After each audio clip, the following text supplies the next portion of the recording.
Tensionet në ngushticën e Hormuzit janë rikthyer sërish, duke ngritur pikpyetje mbi qëndrueshmërinë e marrëveshjes së përkohshme mes Shteteve të Bashkuara dhe Iranit.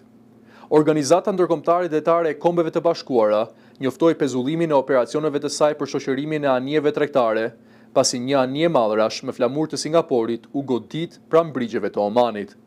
Sulmi ndodhi vetëm disa orë pasi autoritetet iraniane paralajmëruan se anijet që nuk respektojnë korridorët detare të përcaktuara nga Teherani nuk do të kenë garanci për kalim të sigurt.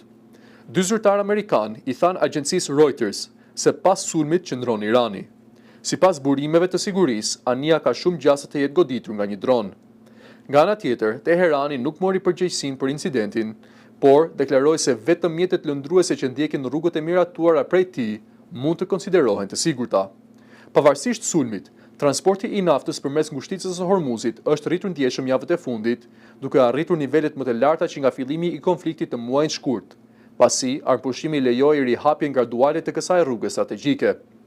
Megjithatë, qarkullimi mbetet ende në nivelet normale për shkak të pasigurisë në rajon dhe rrezikut të incidenteve të reja.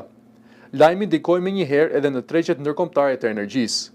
Çmimi i naftës u rrit me rreth 2% pas raportimeve për sulmin, por më pas humbi pjesën më të madhe të fitimeve, ndërsa tregtarët vijojnë të ndjekin me shqetësim zhvillimet në një nga korridoret më të rëndësishme të transportit të naftës në botë.